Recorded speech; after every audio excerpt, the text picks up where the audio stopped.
अस्सलाम वालेकुम। मैं हूं फरूक सुहेल गोइंदी। जैसे मैंने ये आके कहा यूट्यूब पे और फेसबुक पे कि हर सोमवार को और हर जुमेरात को 12:30 बजे मैं पाकिस्तान की सियासत, इलाकाई, कौमी, मुल्की, आलमी सियासत को ज़ेर बहस लाऊँगा। तो आज का जो मौजू है वो नई हुकूमत है जिसको 7-8 माह हुए हैं बने, और बड़ी तवक्कुआत थी पाकिस्तान के अवाम की, अभी भी तवक्कुआत हैं और होनी चाहिए एक मुंतखब हुकूमत से। और खुसूसन इमरान खान साहब ने जो तवक्कुआत बनाई थी पाकिस्तान को बदल देने की, कर्ज़े उतार देने की, कर्ज़े ना लेने की, 50 लाख घर बनाने की, लोगों को एक तब्दील शुदा पाकिस्तान यानी कि मुआशी और इक़्तिसादी तौर पर एक खुशहाल और कानून की बालादस्ती वाला पाकिस्तान, वो बनता और उसका रुख बनता नहीं नज़र आ रहा। और इसमें जो सबसे दिलचस्प बात है, जो पाकिस्तान का मेन स्ट्रीम मीडिया है, चूँकि पाकिस्तान की रायमा बनाने में मेन स्ट्रीम मीडिया ने बड़ा किरदार अदा किया, खुसूसन इमरान खान साहब का जो सियासी मौक़िफ़ था उसको मेन स्ट्रीम मीडिया ने भरपूर तरीके से पेश किया और एक रायमा बनी। और इसमें हमारे मुल्क में चूँकि तजिया नगारी कम है और रिपोर्टाज ज़्यादा है, और हमारे जो तजिया नगार, जैसे मैं हमेशा कहता हूँ, मेन स्ट्रीम के जो मीडिया पर हैं बड़े बड़े इन्वर्टेड कोमा में सीनियर तजिया नगार, जो कि तनख्वाहों के हवाले से सीनियर हैं, तो ऐसे ही एक सीनियर तजिया नगार ने, जो इमरान खान के बड़े स्पोक्समैन थे, असल में हमारे तजिया नगार स्पोक्समैन है, एक सियासी धड़े की तरफ है, दूसरा दूसरे सियासी धड़े की तरफ है, और लोग भी आदत बना दी गई है लोगों को सच ना सुनने की, सिर्फ वो सुनने की वो कि जो एक सियासी मौक़िफ़ की मुकदमा लड़ रहे हों। और इसमें एक बहुत पाकिस्तान के सीनियर तजिया नगार, इन्वर्टेड कोमा में मैं कह रहा हूँ, उनकी वीडियो बड़ी वायरल हो रही है कि मुझे इमरान खान से तवक्को थी, ये तो बहुत करना चाहते थे, और उनका ज़रा पैमाना देखें कि मैंने समझा बाबू लोग हैं, कोई तैयारी करके आएंगे, ज़रा उनका पैमाना देखें लोगों के बारे में राय बनाने का। तो आज वो कहते हैं कि मैं बड़ा मायूस हुआ हूँ 7-8 महीने बाद। भी आपका विजन 7-8 महीने को नहीं देख सकता? तो मैं जो अर्ज़ करना चाहता हूँ, मेरे लिए बड़ी बात नहीं है कि वो जो साहब हैं बड़े पॉपुलर हुए हैं आजकल, जो इमरान खान के नकाद हैं वो उनको अब उठा रहे हैं, चूँकि वो इमरान खान के बहुत बड़े सपोर्टर थे। तो तजिया नगारी तो ना हुई। ऐसे तजिया नगार दरअसल किसी ना किसी अंदाज में किसी सियासी लीडर, और यहाँ जिसको मैं सियासी दरबार कहता हूँ, उनका मुकदमा लड़ते हैं। तजिया होता है ग्राउंड रियलिटीज़ को, गिवन सिचुएशंस को, हालात को, जो दुनिया में हो रहा हो या मुल्क में, उसको देख के मुस्तकबिल के बारे में तजिया किया जाता है। तजिया माजी के बारे में जो किया जाए उसको खासकर आज की जदीद दुनिया में तजिया नहीं कहते, उसको मैं मैच का आंखों देखा हाल कहता हूँ। तो इमरान खान साहब क्या करेंगे, हुकूमत क्या करेगी, क्या होगा चंद अरसे में, अगले चंद महीनों में, इसकी तरफ मैं बाद में आऊँगा। पहले मैं यहाँ पर एक कॉलम, यहाँ पर मेरे पास 2 कॉलम है। एक कॉलम है जो 31 जनवरी 2017 को 2 साल पहले छपा, और इस कॉलम का नाम था नई बात में 2018 के इंतखाबात में कौन लेगा बाजी।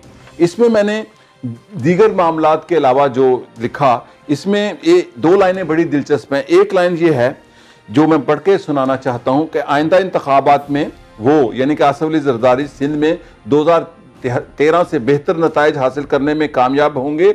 आसिफ अली जरदारी हुक्मरानी की सियासत और इसके तजादात को खूब जान गए हैं, वो इन तजादात से खेलना भी जान गए हैं।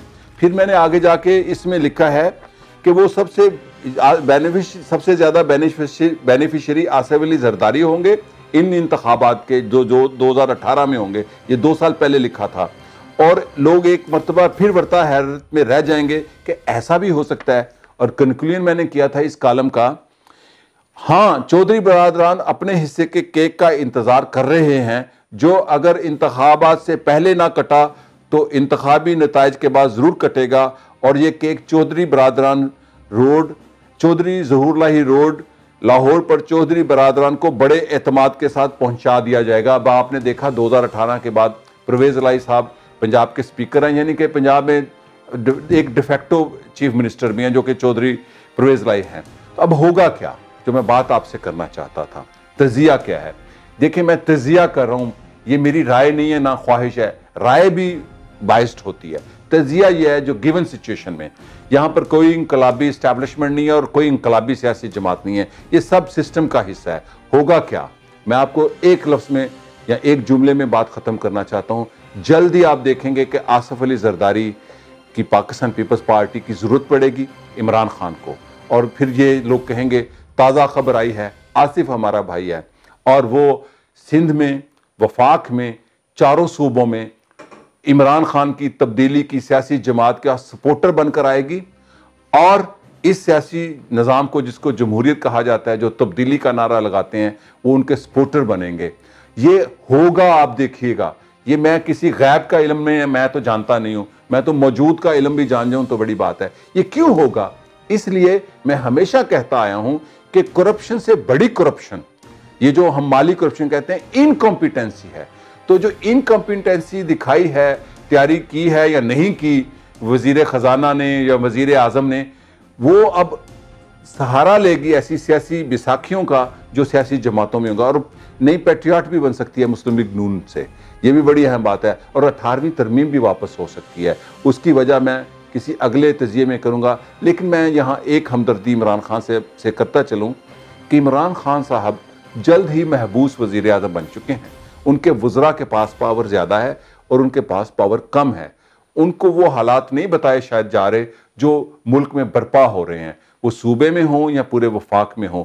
तो आप देखेंगे कि नया जो सियासी ढांचे में तब्दीली आएगी, कैसे आसफ अली जरदारी और उनकी पार्टी बेनिफिशरी होगी इस जमहूरी निज़ाम में, और कैसे 18वीं तरमीम की वापसी के फैसले होंगे और पीटीआई के रहनुमा, उनके हमदर्द तजिया नगार आसफ अली जरदारी की शान में कसीदे पढ़ेंगे पीपल्स पार्टी की कि उन्होंने जमहूरियत के इस्तेहकाम के लिए पाकिस्तान को तब्दीली की सूरत हाल में लाने के लिए सपोर्ट करने का फ़ैसला किया है। मैं इसी के साथ इजाज़त चाहूँगा। शुक्रिया और खुदा हाफिज़।